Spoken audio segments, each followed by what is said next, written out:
Cool. All right. So today we're going to go through opportunities, as I mentioned yesterday during the team meeting. All right. So after logging in command, what is that? Sixth applet down. 1, 2, 3, 4, 5, 6. Sixth down. We get to opportunities. So Pete, you already know this, but this is what I would consider your sales pipeline. That's kind of how it's designed to work anyway.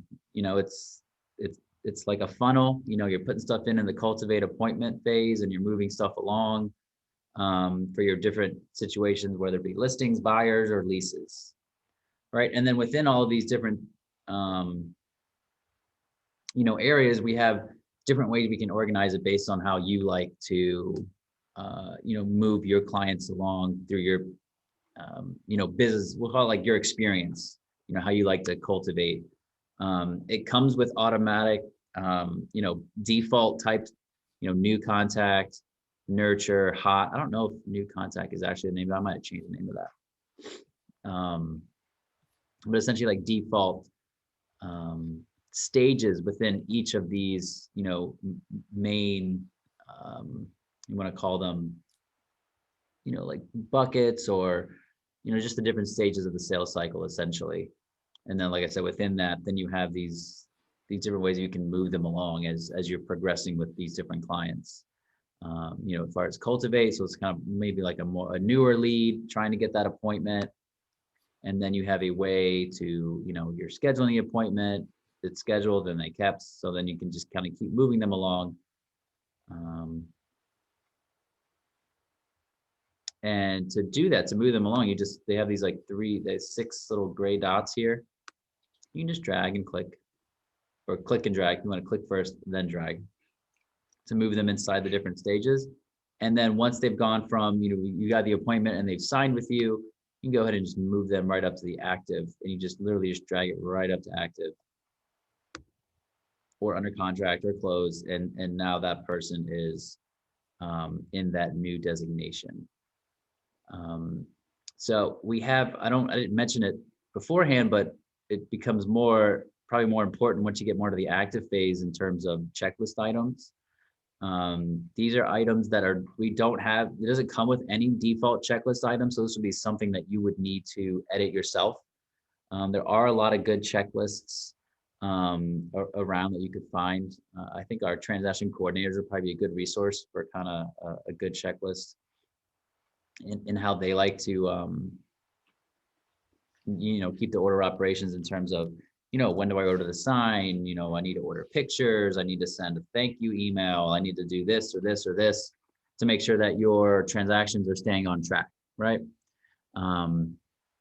So to add checklist items to an opportunity, you just have this edit stages up here. And then we can just edit just the gambit of all of these different items. We can move. I never understood why you would want to move the order of them. I guess if you already had a bunch of checklist items, then you didn't want to redo that. But in my opinion, if you can change the name, I guess you would just do that. I mean, before you make any checklist items, just update all the names. And then at that point, you can move them around just by clicking and dragging here. So, but we also have this, and you can obviously add stages here. You can edit the stages. So the probability percentages are how likely that deal is going to close. I wouldn't put too much weight into that until you get a few transactions on your belt to kind of see how often you close once you get to these certain stages. So I wouldn't really, I wouldn't pay too much attention to that quite yet. All right, let's go back here. And we'll go all the way back to the main screen. So this is one of the ways that we can create an opportunity, is going directly to the opportunities applet and just hitting create opportunity. You can also do it from their contact card in contacts. So if you're in this training, you probably already did a contacts training, so you should have contacts in your database. So you simply would just click on them, and I'm sure I went over this in the contacts training, but this is another place that you can create an opportunity from. right? It doesn't, one's not better than the other or more efficient than the other. It just, if you just happen to be already in opportunities, then you could go ahead and just start one from here. The one thing I'll note when you're creating an opportunity, it's pretty straightforward. Anything with a red asterisk, as you can imagine, is a required field. But the one thing you really need to keep an eye out is the type, right? It's going to default to listing, but if it's a buyer you're working with or a landlord you're working with or a tenant looking for a rental, you just need to make sure that this is one you check, because it doesn't default to nothing. It defaults to listing. So if you're working with a buyer, you're going to end up creating this opportunity as a listing. Unfortunately, there's no way to change that after the fact. So you would have to, essentially delete and redo the opportunity, which hopefully you would realize that you did that early on. But I've seen cases where people don't realize they did it early on, and they have to do a lot of work over again, and that can be frustrating. So just make sure to keep an eye on the opportunity type. I still think to this, I put in multiple requests to have it not default to anything. Like, it should default to nothing and force you to do the drop down, because I can't imagine how many archive opportunities there are out there because it was made a listing and it was supposed to be a buyer or a tenant or whatever. So the one thing I will note also is when you create an opportunity from the opportunities window, the client is not automatically filled in, right? So you're going to have to, but to do this, it's fairly simple. You just have to make sure that they're already a contact in Command before you can do it from the opportunity applet. So in this case, I would just choose myself. I can just start typing in my name and it should search for myself. It was there a second ago. There we go. And the cool thing about this is if you have your contacts linked, say like a couple or spouse, or however they're linked, you can link contacts through different relationships. We can hit this drop down and it's going to show all the related contacts to that contact. So if they're part of the transaction, you can go ahead and quickly add them and not have to search for them because you already linked them in the contacts area. Opportunity name. This is important for compliance. It's actually extremely important for compliance. It makes it a lot easier for Kari and Brad and our MCA Brian, who is the person who pays you. I would assume you would make the person who pays you his life a little easier. He would end up paying you faster. I'd want to be on the good side of that. So the best practice and the office policy, it has been ever since dotloop, if you weren't here from then, is to always make the opportunity name the address. If it's a listing, then you of course know the address, because unless it's a mobile home going somewhere, it's going to be in the same place on the same street. So go ahead and put the address as the opportunity name. But obviously, we understand in the case of a buyer, you're not going to know the address until you get something under contract. At that point, you would want to go back and edit the opportunity name to the address that you're under contract with. Okay. And then we can also make custom tags at this point. This would maybe be a good chance to put in maybe what type of unit it is, or like in terms of like condo, single family home, or something like that. So you could quickly go through and sort your opportunities by all the condos you sold or all the townhomes you sold. Maybe you want to put the neighborhood that you sold it in. Quickly go through and see. You could show all the neighborhoods that you have listings or help buyers. Something to that effect. And then, like I said, the rest of this is pretty self-explanatory. They're all just, standard fields. One thing I'll say, commission rate, that's going to be your commission, not total commission. So if it's a listing, it's not going to be a 6% total listing, including the cooperative broker. It's going to be your 3%, right? Or however you do your business. If you give 2 and keep 4, whatever, however you do it. So that's your side. That's what you're going to get paid. The phase. So this is, those 5 different items: the cultivate, appointment, active, under contract, closed. This is where we're going to start this opportunity. Ideally, you want to start them in the cultivate appointment phase. That's using opportunities at its highest level. If you're always just starting opportunities in the active phase, that's not necessarily a bad thing. If you have if your business is just really heavy on referrals, and you're getting your clients right at the point where they're ready to make that decision, they've kind of already decided on you, I completely understand having more active opportunities started there. But at the same time, if you're dripping on your database and you're talking to these people on a regular basis, it'd probably be a good idea to keep them in the, like you might have an idea that they're ready to sell next year. Even if they are a referral or a friend, a close friend that you've helped buy or sell in the past, if you're keeping up with people, then you kind of know, like, maybe they've been thinking about moving. So then you can kind of maybe put them in the appointment phase to give yourself a heads up, or even to just see what your business is looking like in a snapshot. Because that's really what this page is. You can see, okay, I have all these deals, and this is kind of like what my year looks like right now, as far as I can see.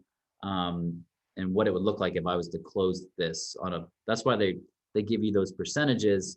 So you can start to see, okay, the amount of people I put in the appointment phase, this is kind of the probable income at this point that I can expect all of that GCI to close. Okay. So like I said, it's not a big deal if you put it in active to start off. That doesn't mean you're not using it at its highest level, because obviously you get someone that's already ready to go and they're at the end of the funnel, that's just where they're going to start. But like I said, if you're out there, you're lead genning, you're finding new leads, you're finding new people and growing your business, ideally you want to be using in the cultivate appointment phase. And then from there, you can choose what area of that to start them in, and then you would simply hit create. All right. So let's go into what it looks like to send client updates. Okay. Let's go back to the edit stages, because I really think this is something I mentioned yesterday in terms of keeping you on track, keeping your clients updated about what's going on throughout the transaction. I think it's extremely important. And this is coming back to, let me go to, all right, this is the active phase. So let me just make sure.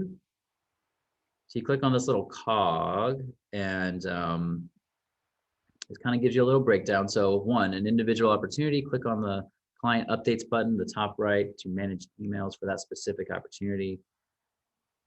Any client changes in the opportunity will override the settings below. Okay, cool. So we can choose owner. This is really just for teams. That's why they have this send from. If you're an individual agent, it's going to send from whatever email you have in your marketing profile.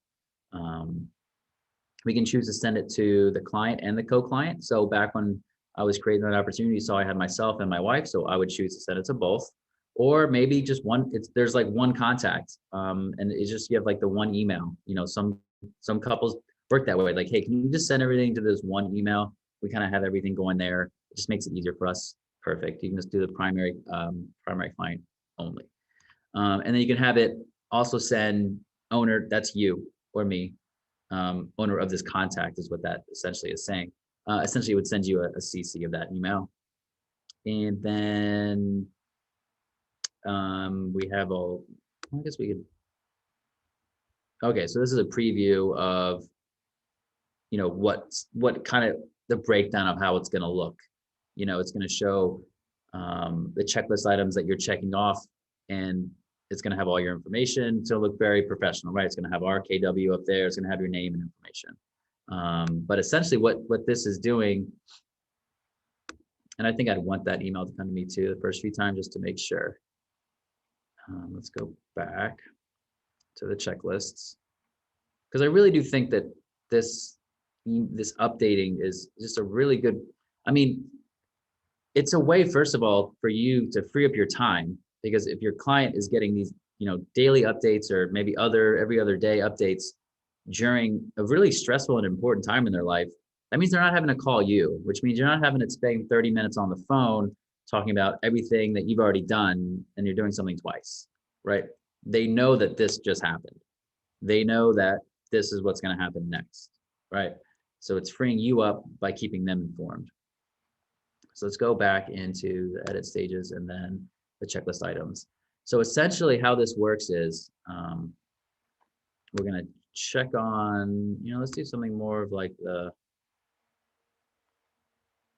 negotiations, or it actually gets more exciting when it's under contract. Do I have any? I need to move over to under contract. Let me just move one over because they'll be under contract soon on something.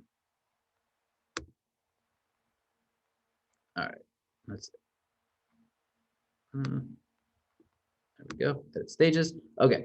And then let's edit.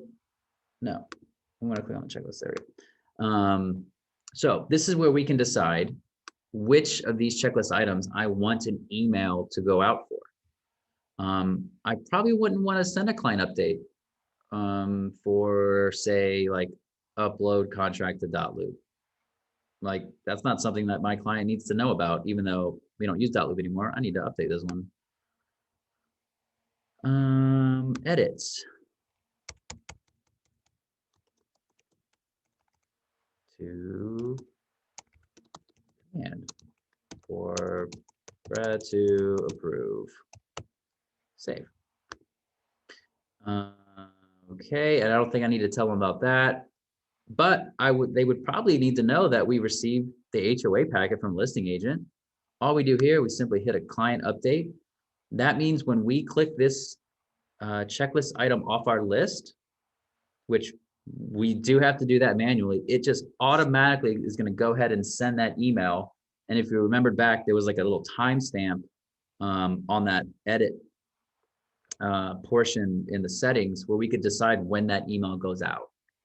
So if it was, say, I think it was 10:30 in the morning, right? I would probably make a point to maybe have that time at like in the afternoon.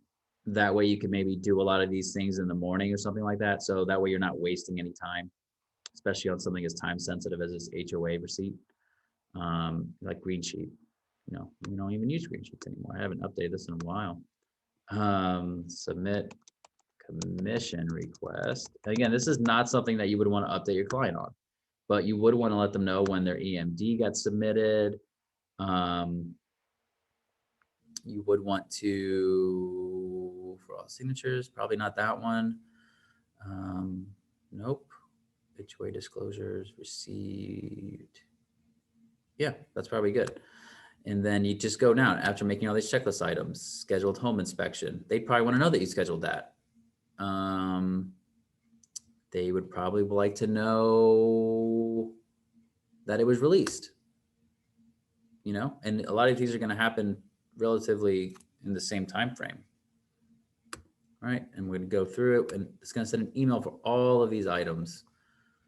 Confirm loan app, add settlements, so they know that we're done. And then you're going to give them a call. They'll be like, "Oh, hey, I saw that the settlement got added to the calendar. What time are we closing?"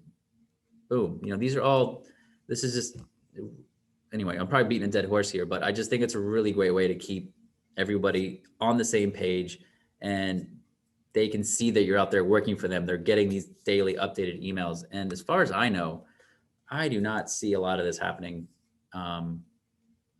with other brokerages, other agents. So this is really, top tier service. It's next level to keep you. I think we were talking about it yesterday with Melissa from Vesta. What keeps you different? What keeps you the purple elephant, right? So I just really think that this is a really important and underutilized aspect from our agents in terms of opportunities. So, okay. Let's see, we're 10:34. Peter, do you have any checklist items, or have you started making checklist items for your opportunities yet? I have, and and to be transparent, I'm basically borrowing, plagiarizing from other folks' checklists. That's fine. And I think this is an awesome tool because, as you said, as soon as you call a client, you're getting into at least a 10 or 15-minute conversation. Right. And if I can call, every other day and just, make sure you're getting the emails. If you have any questions, or even send a text as a backup. It's a huge time saver for me. Yeah, exactly. And what I would recommend is when you are making these checklist items, make them abundantly you can make them a little longer, right? Especially Right. with with a listing, scheduled. You could put scheduled photos. Uh, I don't know. With if you use a certain person all the time, you could Right. have that even. Um, but you created the brochures like that. I think it seems dumb and small, but I just feel like if they're just getting this like abundance of information from you, I don't think it would be annoying to them. I think they would actually they feel comforted knowing that you're out there working. They see it. They see it coming in. I think Yeah. And personally, I would love that. it's, to borrow a phrase, it's a high touch engagement. Exactly. So, and they don't know how this is getting generated. They just know they're getting contacts from me. I mean, not contacts people, but touch points for me. Yeah, and how many reviews of just different services do you see all the time? Not just real estate, where it's like, yeah, they really communicated with us really well, and we kind of knew what was going on the whole step of the way, and there was no confusion. We were on the same page, and everything worked out really well. And I just think this is really just dives right to the heart of that, and can really um, increase your referrals going forward with people like that get this level of service. Yeah, Um, and then, from a selfish perspective, that feeds into both referrals, but also client reviews. I you exactly. know Well, it's not selfish at all. I mean, we're doing a good job for them, and it just turns out that they they like us for it. So yeah. that was really the big thing I wanted to cover in opportunities. We're going to go over a couple of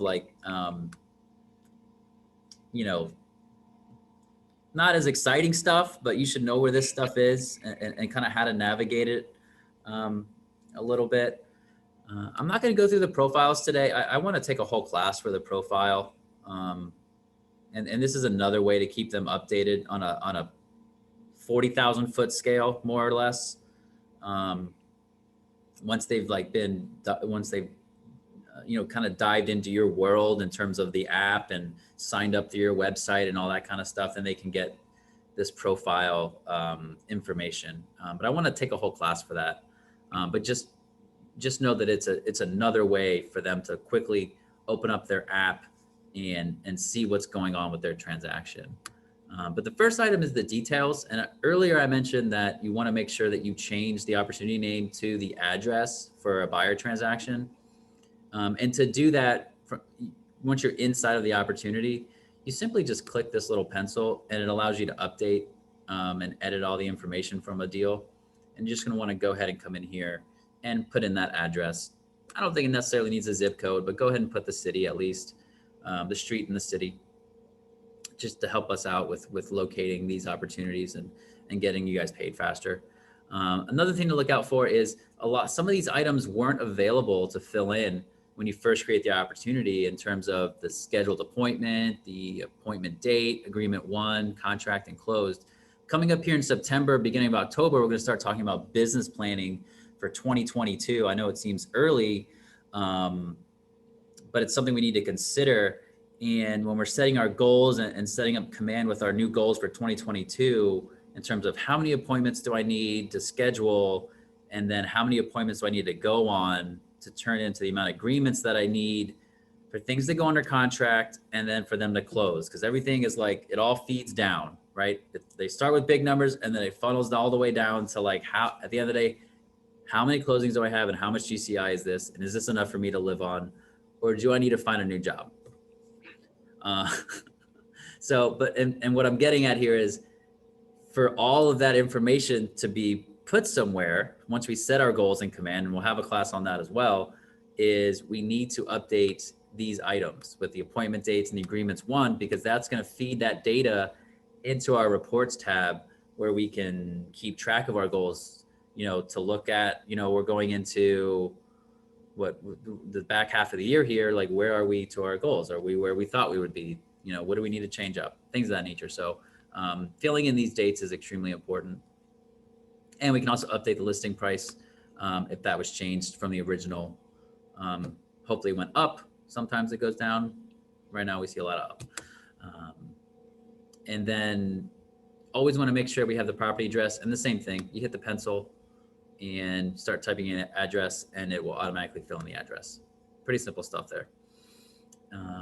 If for whatever reason this person, I wouldn't say they don't want to work with you anymore, but let's just say they decide not to move. COVID happened. Hey, we're not gonna list our house now. I don't even know when we're gonna do it now. We'd probably have to consider that a lost opportunity. If we went on an appointment and we didn't end up getting that listing, again, a lost opportunity. We would click this, give ourselves a reason why we lost it, and then we would save it, unfortunately. But Question. Yeah. Can you recover a lost opportunity, or do you have to create a new one? Yeah, you can go back. It's a toggle. So we could Yeah. find this lost opportunity and untoggle it. And now it's like, all right, they came back to us, sweet. And now it's no longer lost. There is the ability to archive opportunities, which is different than losing an opportunity. Archiving opportunity would mean you started it as a listing and it was supposed to be a buyer. That's just an error on your part. You're archiving it because it was a mess up, essentially. A lost opportunity is more like this was something that you thought you could convert, and just whatever reason, you couldn't convert it. So in my opinion, that's how I look at it. And then so it's lost. But sometimes lost things are found. Usually whenever you go try to buy the same thing of that thing is when it gets found. All you have to do is just pick up a remote controller at like Walmart, put it in your cart, and then just call your spouse or whoever's at home. It's like, hey, I have it in my cart. Can you just look again? And they're going to find it, right? Because you're about to buy a new one. That's when that stuff gets found. It really has nothing to do with this, but that's just my anecdotal things, those things happening. So making sure our details tab is filled out to completion is going to be really important from a compliance perspective, and just making sure everything is complete here, right? And then we move on to documents. If you've watched some of our earlier videos in terms of settings, and you've already set up Docusign as your main app for document processing, this is where you're going to essentially import those documents for Brad's approval, notwithstanding him already signing them in Docusign. It may seem repetitive, but that's just how we do it. If for whatever reason, let's say your listing agreement expired and we have to upload a new listing agreement, we would have to just add a new version, and then we would put all the new updated files here. Same with under contract. If your sales contracts for whatever reason fell out with your buyers and they backed out, but you got a new contract, we have version 2 now. So it's a whole new, it essentially gives you a whole new set of checklist items. But then keep in mind, you also have to submit for approval again, right? Since it is a whole new checklist item. Right. So then as you can see, these are just all the required documents and optional documents. Seems like nowadays the residential sales contract is the only thing that's required now, since everything is getting waived. But you're most likely going to have this D4 residential property disclosure, and then signed by the buyers. Obviously, this is the full countersigned version, not just the one from Bright. And then, like I said, any of these other items that you may have that go along with it. If you don't see something here that should be here, I don't think I put the well and septic one on here. So you may want to add a few different ones, like the meth lab one, those kind of crazy one-off addendums. You can go ahead and add an item, give it a name, kind of what type it is, an addendum, an agreement, whatever it may be.